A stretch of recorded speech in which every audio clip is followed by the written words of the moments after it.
Hi, my name is Debbie Alsop, and this is another installment of Bright Day Thoughts. And today, I am joined by Rafaele Joudry from Sound Therapy International. So welcome.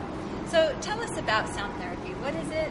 What is it that you offer? Okay, well, thanks, Debbie. Thanks so much for having me on your wonderful show. So I'm actually listening to sound therapy right now. You can see I've got my headphones on, but it's very low volume, and it's a beautiful music program, which is a therapy that can be used as you go about your day. Now, it's for people with all sorts of different needs. Sound therapy is great for people who are wanting to improve their ear function, and that's one of the wonderful things that it does. It's also working on the brain. It's accessing the brain via the ear. And this is wonderful because, you know, the reason we were given ears is so we can stimulate the brain. People wow. People think I never thought of my ears that way before. No, we didn't, did we? You think of your ears as just for hearing, and you think, well, so what? But they do so much more, because not only, of course, is the ear for hearing, it's also for balance and for orienting ourselves in space. That's a good point.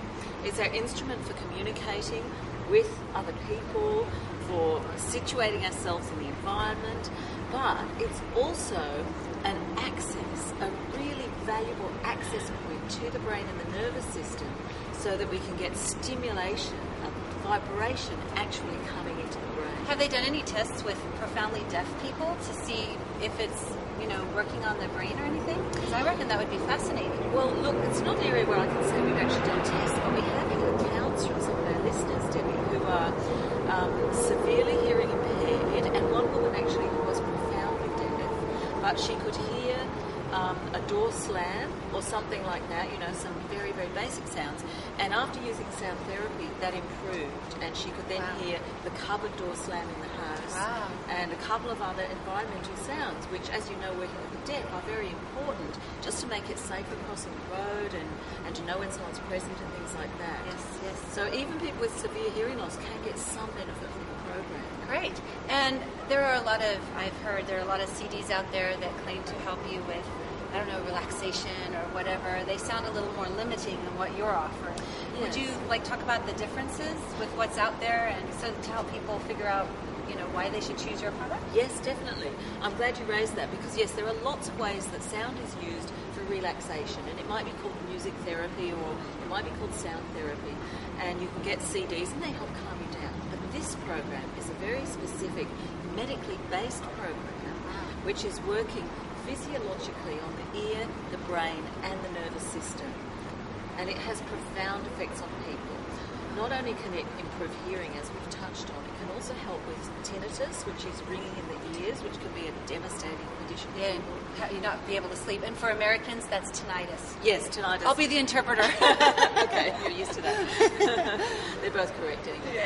Yeah. Or it can help people who have Meniere's syndrome, Meniere's vertigo, which is severe dizzy attacks where people fall down and they're nauseous and they can't function. It can help people with chronic blocked ear, which is also known as eustachian tube dysfunction. That's where your ear is always blocking up, and not just when you go on a plane, but day to day, and that's a real problem. It can help people with sound sensitivity, and the technical name for that is high-frequncy, where they can't function just in normal life because they're too sensitive to sound. So a lot of people who have these issues, I would think, go to their doctor, and the doctor probably gives them drugs. And the drugs lead to other problems because of side effects. There's gallstones that can be made from it because they're toxins. So this sounds like a perfect first thing to try. Absolutely. Before you go into drugs. Yes. I mean, there's no side effects, is there? Except good health? No, that's right. There are some adjustment issues. People might get tired when they first start using it. They might get a little twinge or a little pain in the ears as they adjust. So that tells you something's happening. That's great. But no negative side effects. Right, that's feedback that things are changing within you, because you can't just suddenly go from having, well, I guess some people could, having a situation that's really harmful or devastating to you in some way in your day-to-day life, and then all of a sudden you want to listen to something and you want it to be gone like that, with with no shift or anything. But I would think that when your body is going through its alignment process, that there would be something Yes, that could happen. it's a process. It takes time for sound therapy to work. Now, with sleep, Debbie, it works very quickly. Sound therapy is also fantastic for insomnia. So I've given it to people who just cannot sleep, and it's been the bane of their life for years. They go to bed one night and come back saying, that is the best sleep I've ever had. So it not only wakes you up, because that's my experience. If I've had a really hard day or something, I find that, like, you know, when you go out dancing at like 2 a.m. and you're not 23 anymore. So you listen to your sound therapy and it's like, oh, okay, I'm okay now. Yes, that's right. But it can do the opposite. It can help you sleep. Well, the thing is, you see, we should be able to sleep when we want to, and we should be able to be awake and functioning when we want to, and sometimes it's the reverse. So sound therapy just helps the brain to work normally the way it should. So we have that choice over being able to function and being able to rest. So this truly is something you could buy for your whole family, because everybody has their little issues. And from day to day, we're not the same person. I know that from the little bit of ice skating I've done. You never show up with the same body that you had the day before. Yes. And sound therapy sounds like it can fit in there and help you no matter what your body's doing today. That's right. Yeah. I say it's for anyone who has ears, because it's, you know, it's for the ear, it's for the brain, it's for the entire nervous system, and it's for our day-to-day functioning. That's terrific. And as you can see, I'm listening now while we're talking, and you can listen during other activities. You can listen when you're sleeping, when you're traveling, when you're working at a especially computer. traveling and computer, because you've got all that energy coming at you. I don't know if you can feel it, but I can. And in the planes, and it really does help. I listen to sound therapy when I fly, and it comes with, when you buy this, what is this called?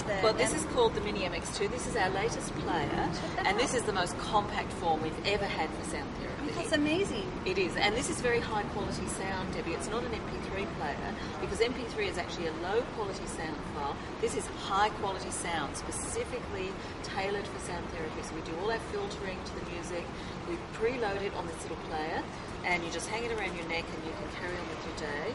It comes normally with earbuds, but you can use bigger earphones. We have a range of really good earphones to use with it, and it's just so easy. It takes no time out of your day at all to listen, because you can just do anything while you have it on. And I'm thinking that, you know, there's a lot of peer pressure out there, teenagers, because even deaf people who I know who can't hear a thing will put the earbuds in their ears and they will listen to their iPod. They will have an iPod because they want to be cool. They want to fit in. Well, you could go to school and do your listening for the day and be doing healing and doing things that are good for you, but your friends won't even know. They'll just assume you've got an iPod.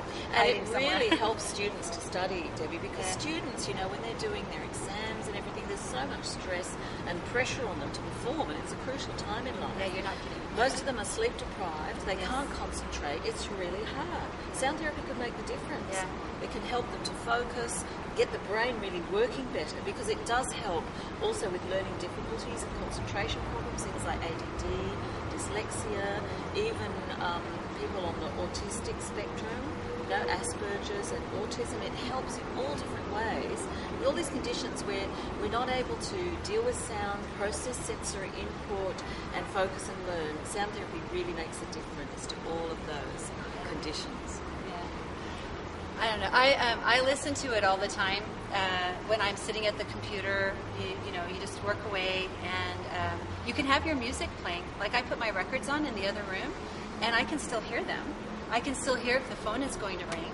You know, I've just got this little bit of protection against, you know, I feel, you know, I can't hear the hum of the computer or anything like that, but I can feel it, and I feel it gives me protection for that too. I don't know, could you explain that? Well, it does, yes, because you see, those droning sounds that you're mentioning, like traffic and the computer, that drains energy from the brain and it tires us.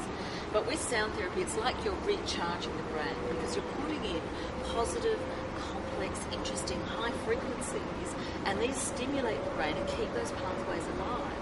So if you're putting that positive sound in at the same time, even if there's a drone in the background, this positive input of sound therapy has more impact. So it's charging the brain, it's keeping us awake and keeping all the little hair cells moving in the ear, keeping the muscles moving, and stimulating and building brain pathways. So you can counteract that background noise with sound therapy. Yeah, this is terrific. So is there anything else you would like to add? Oh, well, I could talk about lots of things. I could talk about other conditions that sound therapy helps. You know, people have used it with epilepsy. Epilepsy? Yes, it has helped to stop the seizures completely. Wow. We've seen total recovery. And that medicine, if I remember correctly, is really harsh. for epilepsy. I don't know if I'm remembering correctly, but... Well, there are lots of conditions where there really isn't a suitable drug. Tinnitus is one of them, or tinnitus. There is no drug that effectively treats tinnitus.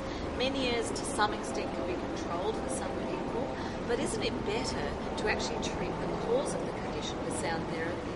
Because we were given our ears and our brain to use them through life to really make fantastic use of this beautiful body, and sound therapy could just make that work better and help us really function at our optimum potential. Yeah. What does it sound like? It sounds like classical music, but we have filtered the classical music in several ways. So you can hear some little sort of scratchy, hissy sounds in with it. We gradually remove the low sounds, but you can still enjoy the beautiful music. So can you turn it up loud so that you could hear the music, or would you ideally want to have it kind of low? It's important never to play it loud, because any loud sound can damage the ear. Okay. So you should have it at a low level in a quiet room and just leave it at that level when you go out into a noisy environment. And then when you're in the noisy environment, you don't go cranking it up. That's right. Yeah. So this goes to show that even something that's good for you, you shouldn't go overboard and make it too loud or anything. You've got to be sensible with things that you do. So is there anything else you want to add, or is that about it? That's it, Debbie. Okay, well, thank you, and thank you for joining me for Bright Day Sound Therapy International. Now go, anchor the light. Hua!